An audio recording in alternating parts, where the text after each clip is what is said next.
awalnya jemaah atau menentukan antara keduanya. Fa'inna hada ma'qulu rasul maka sesungguhnya ini adalah orang yang hina dan berlebih. Wa qawluhu dan firman Allah, Inna Allah ala kulli syai'in qadir. Sesungguhnya Allah Maha mengetahui atas segala sesuatu. Faya'lam ma ya'lamu ahla bidzalik. Allah akan memberikan karunia-Nya kepada siapa yang mengetahui berhak menghadapi ujian itu. Fayamna'u ma ya'lamu wa mustahil. Dan Allah tidak akan memberi kepada seseorang yang dia ketahui yang tidak berhak untuk mendapatkan.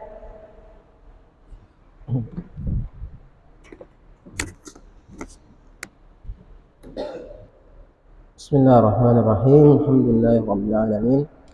Wassalatu wassalamu ala asyrafil anbiya'i wal mursalin wa ala alihi wa sahbihi wa man tabi'ahum bi ihsanin ila yaumiddin. Amma ba'd.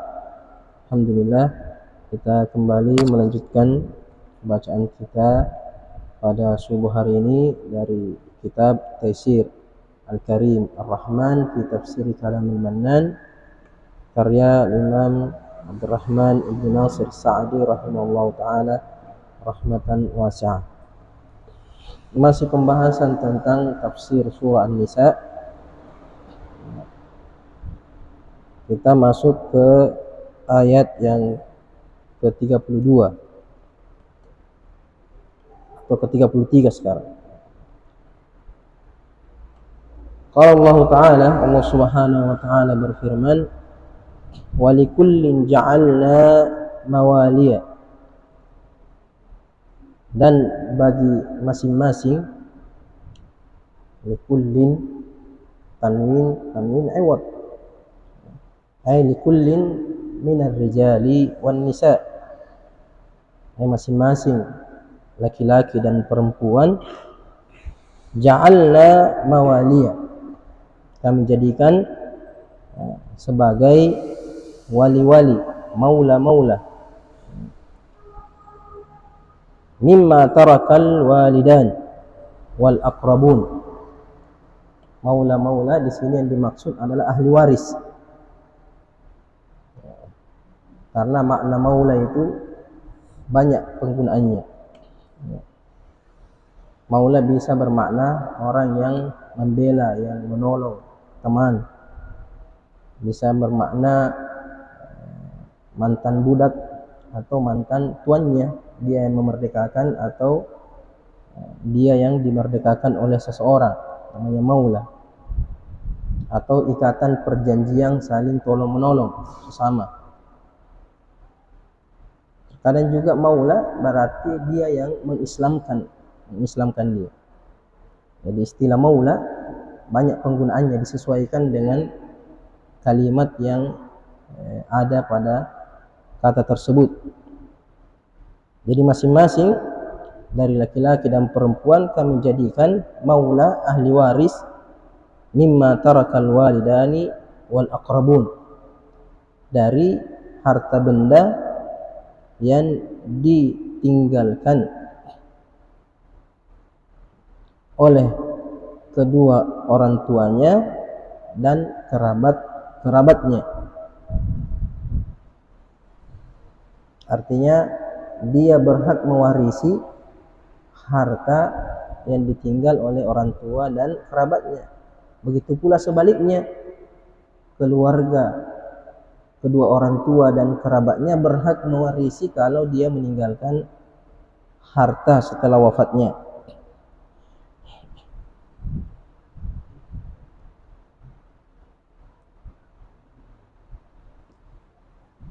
Yang mana kita sudah jelaskan sebelumnya tentang aturan-aturan bagian-bagian yang berhak didapatkan masing-masing ahli waris ketika keluarganya wafat. Makanya hubungannya ayat ini dengan ayat sebelumnya, bahwasanya setiap laki-laki ada hartanya, ketika meninggal dibagi kepada yang berhak. Begitu juga dengan perempuan, punya harta, dibagi kepada yang berhak. Karena banyak praktik-praktik di masyarakat itu menzalimi ahli waris. Ya. Terkadang ketika istrinya itu kaya, mewarisi sesuatu dari orang tuanya, setelah istri ini meninggal, nah itu saudaranya mengambil semua harta sang wanita ini, tidak diberikan sedikit pun pada suaminya. Apalagi kalau suaminya ini tidak punya anak, diusir dari rumah, tidak dapat apa-apa sama sekali. Mengatakan ini warisan dibawa dari orang tuanya, tapi sudah jadi milik dia. Kalau rumah yang dia tempati sudah diberikan oleh orang tuanya, ketika orang tuanya meninggal sudah menjadi bagian dia. Nah, setelah wanita ini, sang istri ini meninggal, maka berhak dibagi kepada suaminya. Tidak mengatakan bahwa ini rumah orang tua kami, tapi sudah diwariskan kepada pihak istri tersebut, istri atau anak perempuan tersebut. Dan ini banyak orang-orang menzalimi kerabat istrinya, suami dari saudarinya atau suaminya juga terkadang begitu. Istrinya diusir dari rumah karena menganggap rumah itu adalah warisan keluarga, sehingga yang berhak memilikinya hanya saudara-saudaranya saja, sedangkan suami tidak dapat apa-apa. Dan ini biasanya kalau tidak punya anak. Kalau punya anak biasanya diserahkan kepada anaknya. Nah, itu tidak benar. Karena masing-masing laki-laki dan perempuan punya harta. Ketika masing-masing punya harta, maka masing-masing juga berhak diwarisi oleh ahli warisnya ketika wafat. Walladzina aqadat aymanukum fa'atuhum nasibahum.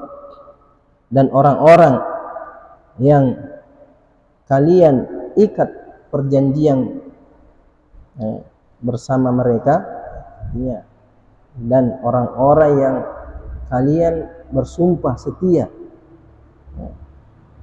melakukan perjanjian sumpah bersama seseorang atau bersama suatu kaum, fa'atuhum nasibahum, maka berikan juga bagian bagi mereka. Di masa jahiliyah, orang-orang Arab itu supaya kuat, supaya mendapatkan keamanan, mereka menjalin perjanjian saling tolong-menolong dengan beberapa kaum. Seperti dia punya keluarga kecil, dia istilahnya tidak punya kabilah atau tidak punya suku. Karena kalau seperti ini dia jadi bulan-bulanan, orang bisa saja merampas hartanya, mengambil haknya. Tapi kalau dia mengikut, berjanji, sumpah setia dengan satu suku yang besar, maka dia aman. Makanya terkadang dalam biografi perawi itu dikatakan Al-Qurasyiyu maulahum. Al-Qurasyiyu maulahum, artinya dia bukan orang Quraisy, tapi dia mengikut kepada kaum Quraisy, membuat perjanjian dengan kaum Quraisy bahwa anggap saya bagian dari kalian. Kalau Quraisy itu berperang, maka dia juga harus ikut berperang. Dan kalau dia diganggu oleh seseorang, maka Quraisy akan turun tangan memberikan pertolongan kepada dia. Itu hubungan tahaluk istilahnya, saling bersumpah, saling berjanji, sumpah setia antara satu dengan yang lainnya. Ini juga yang dilakukan oleh Nabi SAW setelah hijrah ke Madinah. Itu mempersaudarakan antara kaum Muhajirin dengan kaum Ansar, dipersaudarakan, sehingga mereka saling berbagi harta, saling menolong, saling membantu, bahkan setelah wafat saling mewarisi. Setelah wafat saling mewarisi. Dan sebagian ulama juga memasukkan dalam ayat ini, itu yang banyak terjadi di masa jahiliyah, mengangkat seorang anak. Jadi dia tidak punya anak, atau dia punya anak tapi dia ingin anak yang pemberani, kuat, sehingga dia mengangkat sebagai anaknya dan diperlakukan seperti anaknya sendiri, mendapatkan warisan dan sebagainya. Ulama berselisih pendapat tentang ayat ini, apakah ayat ini dinasakh atau tidak. Apakah ayat ini masih berlaku hukumnya atau sudah tidak berlaku lagi hukumnya. Karena sebagian ulama seperti Ibn Abbas radhiyallahu taala anhuma mengatakan bahwa ayat ini sudah dinasakh. Artinya hak saling mewarisi antara orang yang melakukan mengikat perjanjian saling membantu, saling menolong di masa jahiliyah, karena di masa Islam sudah tidak ada. Rasulullah mengatakan la hilfa fil Islam. La hilfa fil Islam, tidak ada lagi sumpah setia di dalam Islam yang saling mewarisi. Begitu juga orang-orang yang dipersaudarakan Nabi sallallahu alaihi wasallam setelah hijrah, itu juga sudah tidak berlaku lagi saling mewarisi. Begitu juga dengan anak angkat. Anak angkat tidak berhak mendapatkan warisan. Jadi Ibn Abbas menganggap bahwa ayat ini sudah tidak berlaku lagi. Tapi sebagian ulama juga mengatakan ayat ini masih berlaku, yang dinasakh cuma warisannya saja. Jadi hubungan yang mereka buat di masa jahiliyah itu masih berlaku untuk saling tolong menolong, saling membela, saling membantu. Tapi untuk masalah warisan, setelah salah satunya wafat, itu tidak saling mewarisi lagi. Yang ada cuma wasiat saja. Fa'atuhum nasibahum. Berikan mereka bagiannya. Bagiannya yang dimaksud di sini adalah wasiat. Artinya apa saja yang diberikan, diwasiatkan selain warisan. Karena kalau warisan kan ada bagiannya. Di masa dahulu sebelum ayat ini diturunkan, itu mereka mendapatkan 1/6 dari harta warisan. Setelah dinasakh, tidak ada lagi bagian bagi mereka, yang ada cuma anjuran untuk memberi wasiat. Artinya wasiat 1/3 atau kurang dari 1/3.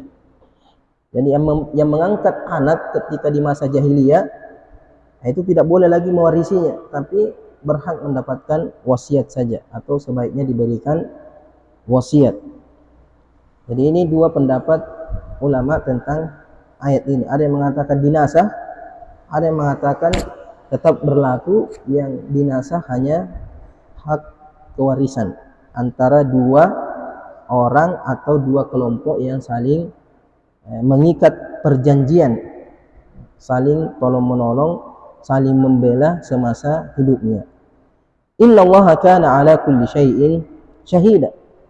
Sesungguhnya Allah itu menyaksikan segala sesuatu yang terjadi di alam semesta ini. Tidak ada yang luput dari pantauan, dari pengawasan Allah Subhanahu wa ta'ala. Maka tidak boleh kita menzalimi seseorang dari hak yang mesti dia dapatkan berupa harta, ketika mendapatkan warisan, berupa hak pertolongan. Kamu sudah saling berjanji tolong menolong, kenapa kamu tidak menolong dia? Kamu sudah bersumpah setia saling membantu, tapi kamu tidak menunaikan sumpah atau janji yang telah kalian buat. Kemudian Syekh rahimahullah ta'ala mengatakan, ay walikullin minan nas, ay minar rijali wan nisa, nas, masing-masing dari manusia, ja'alna mawaliya, ay yatawallawnahu wa yatawallahum. Yatawallawnahu artinya mereka menjadikannya sebagai penolong, pembantu, pemimpin, teman, ahli waris, apa saja wa yatawallahum, dan dia juga menjadikan maula bagi mereka kaum manusia. Artinya saling membantu, saling menolong, saling membela, saling mewarisi satu dengan yang lainnya. Bitta'azzuzi, saling memuliakan. Wan nusrati, saling menolong. Wal muawanati, saling membantu. Alal umur, atas segala perkara.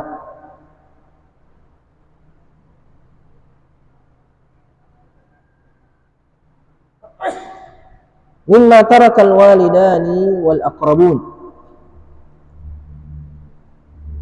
wa hadha yashmulu sa'iral aqarib. Al aqrabun di sini mencakup seluruh kerabat. Seluruh kerabat. Minal usul, usul bapak, ibu, nenek ke atas. Wal furu', anak, cucu ke bawah. Wal hawashi, saudara, paman, bibi, samping semua. Anaknya paman, anaknya bibi, sepupu satu kali, sepupu dua kali, terus ke samping. Baik dari pihak bapak maupun dari pihak ibu. Namanya al-hawashi. Haula'i al-mawali minal qarabah. Mereka itu adalah maula-maula dari kerabat. Di sini yang dimaksud maula di sini adalah hubungan kerabat yang saling mewarisi. Tsumma dzakara naw'an akhar minal mawali. Setelah menyebutkan, Allah menyebutkan mawali dari hubungan kerabat, kemudian Allah menyebutkan jenis lain dari mawali ini. Faqala, Allah mengatakan walladzina aqadat aymanukum, ay halaftumuhum bima aqadtum ma'ahum.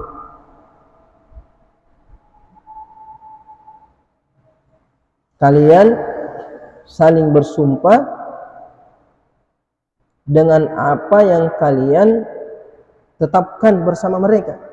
Tergantung jenis sumpah setianya apa. Min aqdil muhalafah 'ala nusrah, dari akad sumpah setia atas tolong menolong, nusrah. Artinya kalau saya ada yang ganggu saya, kamu bantu saya. Ada yang ganggu kamu, saya ganggu kamu. Ya, artinya berkorban, rela mati demi temannya, demi sahabatnya, demi kerabatnya.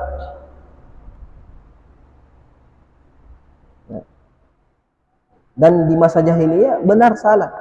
Ya. Ya. Apakah dia berbuat kebaikan dibela, berbuat keburukan juga dibela. Yang tidak ada tidak ada hukum di sini. Pokoknya sumpah setia secara mutlak. Makanya dalam Islam sudah tidak ada lagi. Yang ada hanya al-ukhuwah, al-ukhuwah al-imaniyah. Ukhuwah imaniyah. Masing-masing seorang mukmin saudara bagi yang lainnya. Saling menolong, saling membantu, saling membela. Kalau di masa jahiliyah tidak, mereka yang buat perjanjian di antara mereka untuk saling tolong menolong. Sampai-sampai di masa jahiliyah itu mereka punya prinsip unsur akhaka zaliman aw mazluman.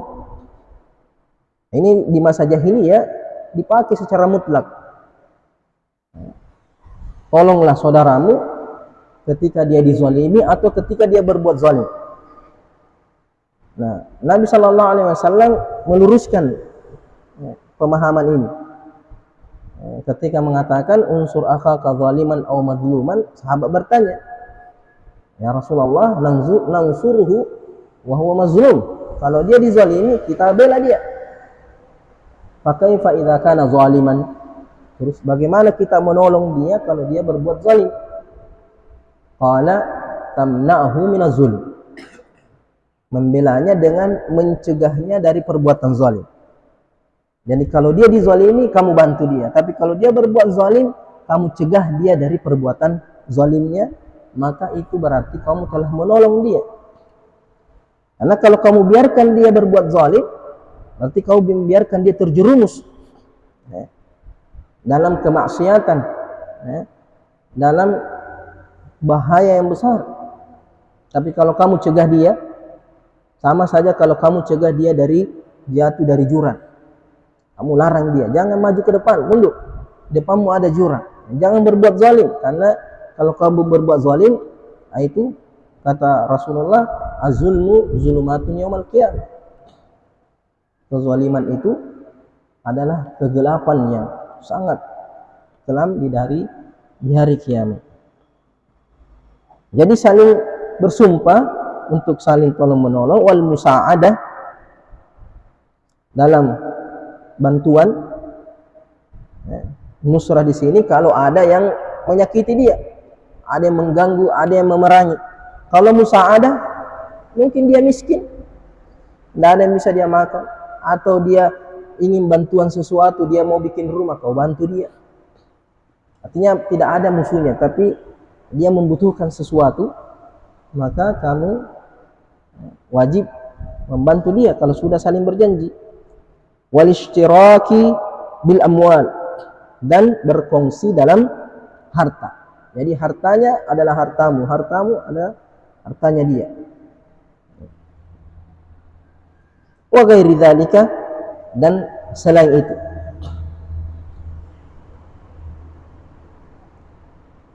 Wa kullu hadza min ni'amillahi 'ala ibadihi. Semua ini, baik itu maula dari hubungan kerabat maupun maula dari hubungan interaksi ini dengan sesama manusia, saling tolong menolong, membantu dan selainnya, adalah termasuk nikmat Allah Subhanahu wa ta'ala. Termasuk nikmat dari Allah Subhanahu wa ta'ala. Bayangkan kalau seseorang itu tidak punya kerabat sama sekali. Tidak ada orang tuanya, tidak ada anaknya, tidak ada saudaranya. Sendiri dia di dunia ini. Tidak ada juga temannya. Mati. Jomblo juga. Aduh. Tambah susah hidupnya. Artinya sendiri. Dan ini tidak ada manusia yang bisa hidup seperti itu. Karena manusia dikatakan al-insan, kalau insan lil uns, butuh teman, butuh tempat bertopan, butuh penolong, butuh seseorang yang bisa membantu dia. Nah kalau dia sendiri, gampang saja jadi bulan-bulanan diganggu oleh orang siapapun. Tapi kalau dia punya keluarga menguatkan dia,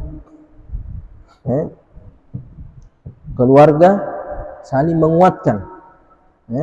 Banyak orang yang keluarganya besar, anaknya banyak, saudaranya banyak, sepupunya banyak. Apalagi kalau kuat persaudaraannya, persatuannya itu, maka keluarga itu akan kuat. Saling tolong menolong, saling membantu. Ada kerabatnya yang membutuhkan dibantu sama keluarga yang lain. Biasanya itu keluarga yang solid, bagus. Tapi kalau keluarga tapi berdiri sendiri-sendiri, bersaudara tapi tidak pernah baku lihat, tidak pernah baku temu, tidak pernah dia lihat saudaranya miskin, ada sepupunya membutuhkan, ada kemana-mana, tidak dipeduli. Ini musibah, tidak menjadi nikmat, kan terkadang hanya menjadi musibah saja, jadi permusuhan, pertikaian, keluarga tapi pada dia saja yang saling berkelahi, saling membenci, saling cemburu, padahal bersaudara. Dan itu tidak pantas. Makanya sangat ditekankan itu hubungan silaturahim. Termasuk dosa besar itu memutuskan silaturahim. Karena semakin erat kedekatan kita dengan seseorang, maka seharusnya hubungan kita juga semakin erat. menjadi nikmat. Nah, jadi nikmat terbesar di antara nikmat Allah, kita punya kerabat, kita punya saudara, kita punya paman, kita punya sepupu 1 kali, 2 kali, 3 kali. Ada orang sampai sepupu 3 kalinya, 4 kalinya masih dekat, masih akrab, masih saling mengunjungi satu dengan yang lainnya. Begitu juga dengan teman-teman yang di luar kerabat. Sekalipun tidak ada lagi sumpah setia, tidak berlaku lagi janji setia kecuali suami istri, tapi ada namanya ikatan iman. Sampai-sampai Rasul mengatakan la yu'minu ahadukum hatta yuhibbu li akhihi ma yuhibbu li nafsi. Tidak sempurna iman seseorang sampai dia mencintai saudaranya seiman sama seperti mencintai dirinya sendiri. Jadi apa yang kamu suka untuk dirimu, begitu juga kau perlakukan orang lain. Semakin dekat kamu dengan dia, semakin sering kamu berinteraksi dengan dia, maka itu lebih berhak. Seperti tetangga, hubungan tetangga. Makanya ini semua ini tetangga, teman, istri, saudara, kerabat, itu orang-orang yang paling dekat dengan kita, maka haknya lebih besar dibandingkan orang yang jauh, orang yang jarang kita ketemu. Punya hak juga, tapi yang paling dekat semakin kuat. Makanya Aisyah ketika bertanya kepada Nabi, man ahaqqu bil jiwar, siapa yang paling berhak diperlakukan lebih baik dalam bertetangga, kata Rasulullah, aqrabuhum ilaiki baban, aqrabuhum ilaiki baban, yang paling dekat dengan pintu rumahnya.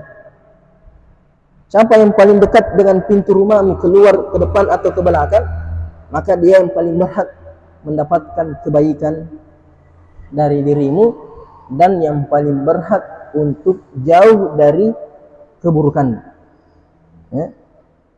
Berarti seasramamu, sama itu lebih dekat, tetanggamu, apalagi kemudian semakin jauh, sekelasmu. Pokoknya siapa yang paling dekat dengan kamu, baik itu hubungan kerabat ataupun hubungan interaksi, maka dia yang paling besar haknya terhadap dirimu.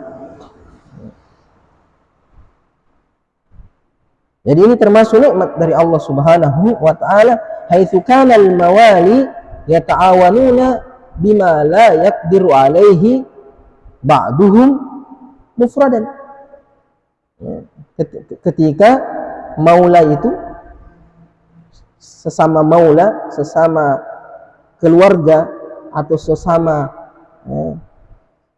ikatan perjanjian ini di masa jahiliyah ini, ya ta'awanuna bima la yaqdiru alaih, saling tolong menolong atas sesuatu yang mereka tidak bisa lakukan, sebagian mereka tidak bisa melakukannya mufradan, kalau sendiri. Dan itu hampir seluruh yang kita rasakan tidak bisa kita lakukan sendiri. Mau makan, tidak bisa kita makan kalau hanya mengandalkan diri sendiri. Butuh orang lain, butuh bantuan orang lain. Banyak perkara-perkara yang tidak mungkin kita lakukan kalau kita sendiri. Maka ini nikmat yang harus disyukuri. Qala ta'ala, Allah Subhanahu wa taala berfirman, fa'atuhum nasibahum, maka berikanlah mereka bagiannya,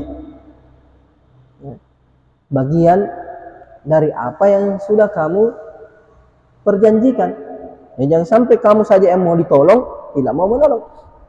Kamu cuma saja yang mau dibantu, tidak mau membantu. Kamu saja yang mau diperlakukan baik, tapi tidak mau memperlakukan orang lain dengan cara yang baik. Kamu saja yang mau diberi, tidak mau memberi. Nah, itu bukan sifat orang yang sempurna keimanannya. Harus ada hubungan timbal balik, saling memberi, saling menolong, saling membantu, saling menutupi kekurangan satu dengan lainnya. Ai atu al-mawaliya nasibahum. Atu al-mawaliya nasibahum, berikan kepada maula-maula itu bagian mereka, alladzi yajibul al-qiyamu bihi, yang wajib dilakukan, minan nusra, dari pertolongan, muawana, bantuan, musaadah. Muawana dan musaadah mirip-mirip.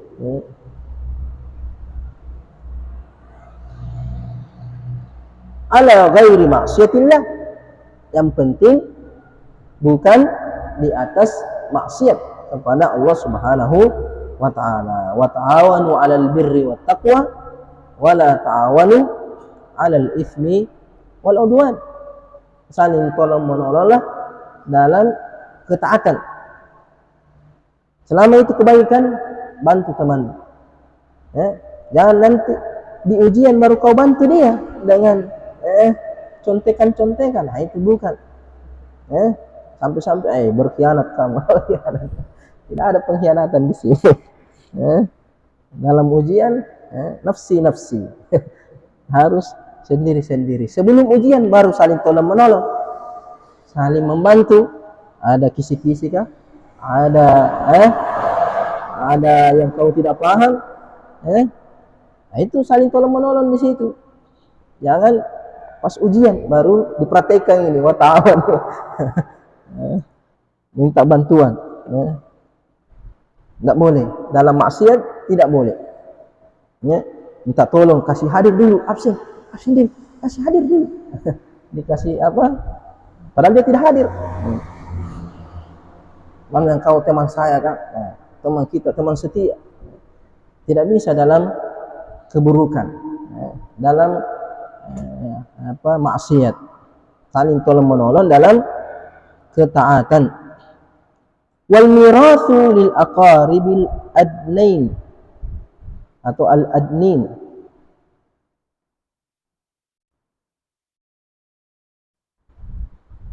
Wal mirathu lil aqaribil adnin, dan miras, warisan untuk kerabat yang terdekat, minal mawali, dari maula-maula. Jadi untuk warisan hanya khusus bagi kerabat saja. Adapun selain warisan, tolong menolong, membantu, maka itu umum untuk setiap maula. Makanya sebagian ulama tanya, yang binasa hanya warisan saja.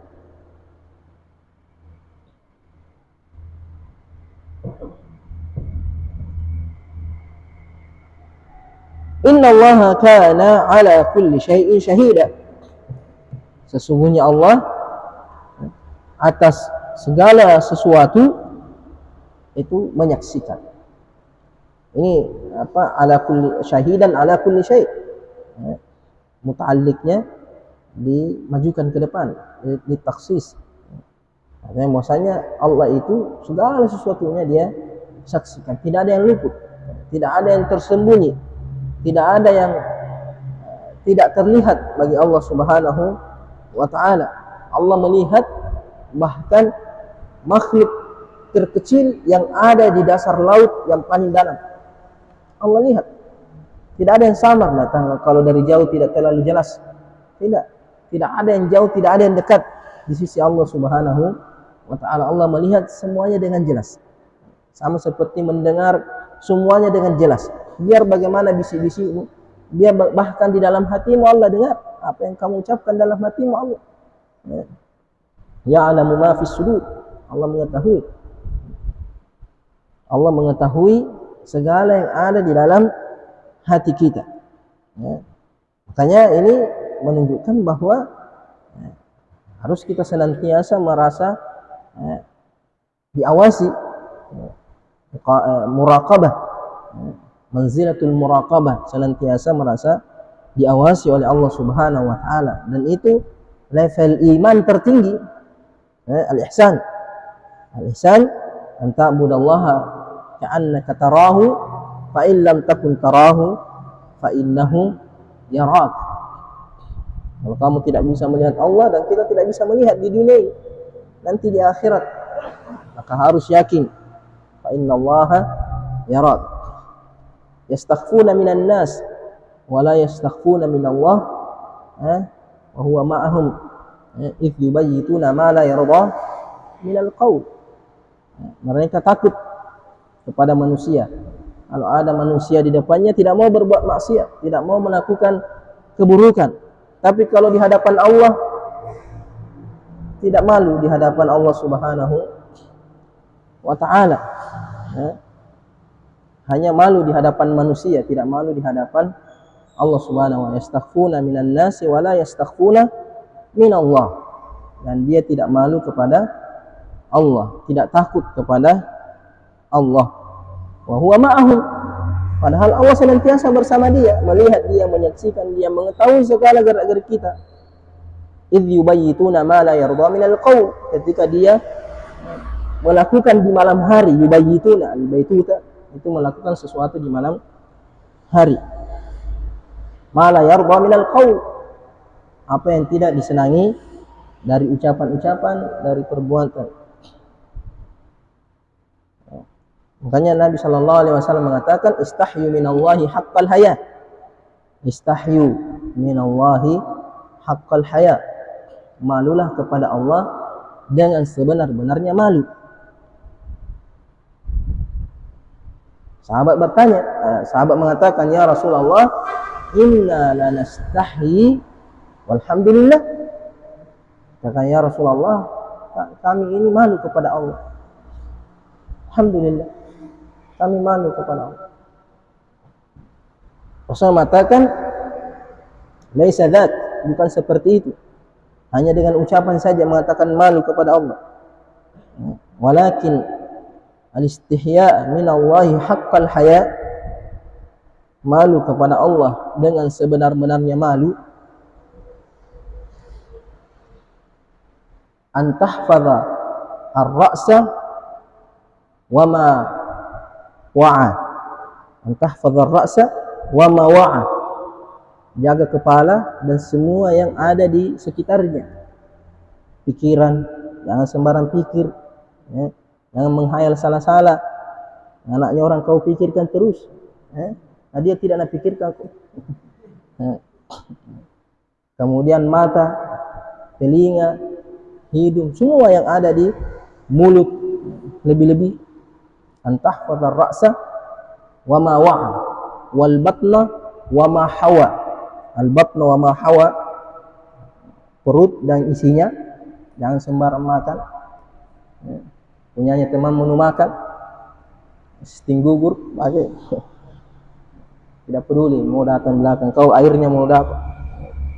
Kemudian hati, di atasnya perut, hati, perasaanmu, iri, dengki, hilangkan semua. Tangan, jangan sembarang pegang, jangan sembarang kerja. Kaki, jangan sembarang melangkah. Wal tadhkural mauta wal bila. Ini Rasul mengatakan, dan hendaklah kau mengingat mati dan kepunahan.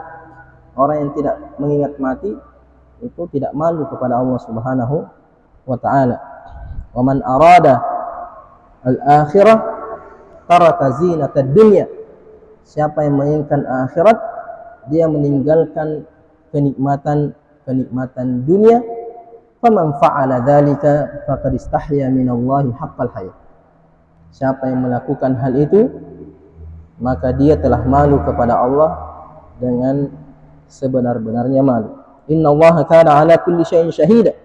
Allah sungguhnya Allah menyaksikan segala sesuatu. Ai muttali'an ala kulli syai'. Muttali'an artinya melihat. Melihat segala sesuatu. Tidak ada, semua makhluk dilihat secara bersamaan. Yang dilihat dilihat tidak sama manusia, melihat dari satu arah saja. Di belakang tidak dilihat, di sana tidak dilihat. Kalau di belakang tembok sudah tidak dilihat. Tidak ada yang luput dari Allah semua. Semua terlihat dengan jelas. Ya'lamuhu bi'ilmihi muttali'an ala kulli syai'in bi'ilmihi. mengetahui atau melihat, memantau segala sesuatu dengan ilmunya, li jami'il umur, li jami'i al-umur,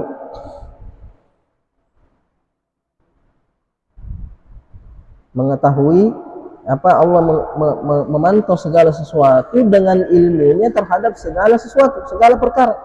Bi ilmihi li jami'il umur, dengan ilmunya terhadap segala perkara. Wa bi basarihi, atap kepada bi ilmihi, wa basarihi, artinya Allah juga melihat dengan matanya. Li harakati ibadihi, melihat segala pergerakan-pergerakan hambanya. Wa bisam'ihi, dan dengan pendengarannya. Li jami'i aswatihim, jadi tidak ada yang luput, seluruh suara-suara tidak ada yang luput. Manusia kalau ada orang bicara satu, bicara lagi yang lain, tidak bisa lagi didengar, tidak ada. Semuanya, seluruh makhluk meminta kepada Allah didengar dengan jelas oleh Allah Subhanahu wa ta'ala. Tidak ada yang jauh, tidak ada yang dekat, tidak ada yang besar suaranya, tidak ada yang kecil. Makanya ketika Abu Musa al-Asy'ari meriwayatkan bahwasanya sahabat itu ketika dia berjalan dalam peperangan, ketika dia mendaki, bertakbir dengan suara yang keras, kemudian ketika menurun dia bertasbih dengan mengangkat suara, Allahu Akbar, Subhanallah.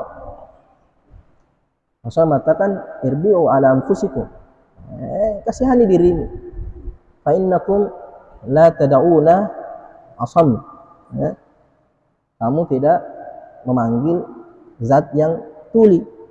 Ya Allah mendengar ucapanmu, besar kecil suaramu sama saja di sisi Allah Subhanahu wa ta'ala.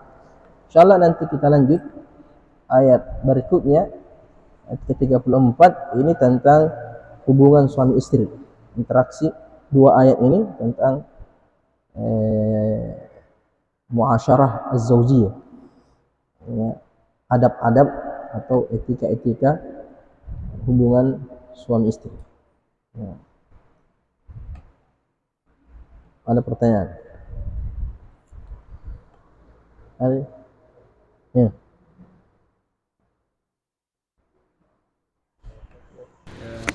Mengenai ayat sebelumnya, al-kasbu atau ikhtiar, yang kami ingin tanyakan mengenai takdir Allah Subhanahu wa ta'ala. Dalam hal ini jodoh. Apakah jodoh itu memang takdir yang sudah digariskan oleh Allah Subhanahu wa ta'ala? Lalu mengapa Rasulullah memerintahkan kita untuk memilih jodoh? Ulama-ulama kita memerintahkan untuk berhati-hati dalam menentukan pendamping hidup. Lalu mengapa ada orang yang bercerai dengan istrinya? Apakah dia tidak dijodohkan dengan istrinya itu memang? Dan mengapa ada orang yang beristri lebih dari satu? Apakah dia digariskan jodohnya di zaman azali itu memang lebih dari satu? Kemudian apakah jika jodoh itu adalah pilihan, mengapa ada orang tidak bersama dengan orang yang dia pilih? Bismillahirrahmanirrahim. Alhamdulillahirrahmanirrahim. Wassalatu wassalam. Ini bisa pertanyaan mausu'ah, mausu'ah jodoh. Jadi semua, tidak ada yang luput dari takdir Allah Subhanahu wa ta'ala. Tidak ada yang bergerak di alam semesta ini. Nabi sallallahu alaihi wasallam mengatakan, awwalu ma khalaqallah al-qalam. Yang pertama kali Allah ciptakan adalah al-qalam. Tsumma qala, kemudian Allah berkata kepada al-qalam itu, uktub, tulislah. Al-qalam mengatakan, wa madza aktub ya Rabb, apa yang saya harus tulis? Qala uktub maqadir al-khalaiq ila qiyamis sa'ah, sampai hari kiamat, sampai seterusnya. Ya, di riwayat lain, inna Allah kataba maqadir al-khalaiq bi 50,000 sanah qabla khalqis samawati wal ardh. 50.000 tahun sebelum diciptakan langit dan bumi itu sudah selesai ditakdirkan segala sesuatu. Tanya Ali bin Abi Thalib ketika bertanya kepada Nabi, ya Rasulullah, al-jannatu wan nar, surga dan neraka, hal syai'un qaddara alaihi, apakah sesuatu yang sudah ditakdirkan? Qala la, lain mengatakan Allah sudah takdirkan ini ahli surga, ini ahli neraka. Bahkan ketika Nabi Adam diciptakan itu, wa id akhadha rabbuka min bani adam min bani adam min zuhurihim wa dzurriyyatahum asyhadahum alastu bi rabbikum qalu bala. Tafsirannya ulama di sini ketika Allah menciptakan Nabi Adam, Allah mengeluarkan seluruh dari pundaknya Nabi Adam itu, seluruh keturunannya sampai hari kiamat. Kau mengatakan haula'i min ahli jannah wala ubali wa haula'i min ahli nar wala ubali. Sudah ditetapkan oleh Allah Subhanahu. Jadi Ali mengatakan falimal amal. Terus buat apa kita beramal? Kenapa kita disuruh sholat, disuruh ini kalau sudah ditakdirkan? Rasul mengatakan ya'malu fa kullu muyassarun bima khuliqalah. Beramal saja, berbuat saja. Karena semuanya akan dimudahkan sesuai dengan takdirnya. Kita tidak tahu kita ini ahli surga atau neraka. Tidak ada yang pernah melihat catatan Lauhul Mahfuz. Tidak ada yang pernah melihat catatan malaikat kita ini bagaimana. Makanya diturunkan kitab suci supaya menuntun kita. Ikuti yang baik, tinggalkan yang buruk. Fa amma man a'ta wattaqa wa saddaqa bil husna fasanuyassiruhu lil yusra.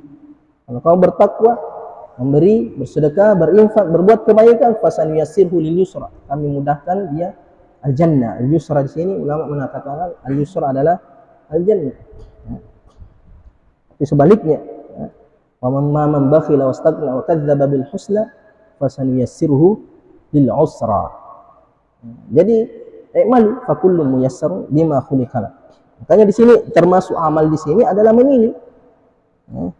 Tapi pilihanmu itu wa ma tasyauna illa ayyasha Allah. Tapi kamu tidak tahu Allah maunya apa. Makanya disunahkan salat istikharah. Tapi salat istikharah bukan hanya untuk jodoh saja. Ada orang salat istikharahnya sekali seumur hidup. Jadi kalau mau jodoh, kecuali kalau mau kawin lagi baru istikharah lagi. Tidak, salat istikharah itu bukan untuk jodoh saja. Apa saja kamu ingin masuk ke kuliah atau kamu ingin lanjut S2 di mana atau apa saja, salat istikharah. Itu tujuannya apa? Untuk meminta petunjuk dari Allah Subhanahu wa taala. Tapi ada orang salah dalam salat istikharah. Dia salat kemudian dia tunggu mimpi. Tidak mimpi-mimpi. Atau yang kamu mimpikan itu pun dia selalu berpikir. Artinya salat istikharah itu setelah kita memilih perisa-perisa, kemudian kita salat istikharah. Kalau memang ini baik, Allah akan mudahkan. Kalau memang tidak baik, bukan jodohmu, pasti Allah akan palingkan kamu dari situ. Jadi apa yang terjadi itulah takdirmu. Jadi kalau kamu yang kamu pilih itu tuh udah apa, alhamdulillah, itu takdir. Tapi ternyata yang kamu pilih tidak terlaksana atau tidak terjadi, berarti bukan itu jodohmu. Atau dia jodohmu tapi cuma beberapa saat saja, sehingga terjadi perceraian. Berarti jodohmu dengan dia cuma segitu saja. Berarti ada jodoh baru lagi mungkin kamu dapat. Atau jodohmu 2, 3, 4, tergantung rezekinya dari Allah Subhanahu wa taala. Jadi intinya apa? Ya'malu fa kullun muyassarun bima khuliqalah. Takdir itu hanya membuat kita semakin yakin kepada Allah Subhanahu wa taala, bukan membuat kita berpangku, bukan membuat kita tidak beramal, tapi justru kita beramal dan yakinlah bahwa apapun yang kita lakukan semuanya di tangan Allah Subhanahu wa taala. Sehingga ketika mendapatkan kebaikan kita memuji Allah, kita bersyukur bahwa ini Allah yang berikan. Ketika kita tidak mendapatkan yang kita inginkan, kita bersabar karena kita yakin bahwa Allah juga yang menetapkan. Pasti ada yang baik, ada yang lebih baik yang diinginkan oleh Allah Subhanahu wa taala. Insyaallah kita lanjut pertemuan berikutnya. Subhanakallahumma wa bihamdik, asyhadu an la ilaha illa anta, astaghfiruka wa atubu ilaik. Bismillahirrahmanirrahim. Alhamdulillahirabbil wassalatu wassalamu ala Muhammad wa ala alihi wasallam. Allahumma 'allimna ma yanfa'una wa fa'alna ma 'allamtana wa rabbi zidna ilma. Allahumma inna na'udzubika min nar wa min qalbin la yakhsha min nafsin la tashba min du'ain la yastajibu lah. Sallallahu alaihi wasallam Muhammad wa ala alihi wasallam. Alhamdulillahirabbil alamin.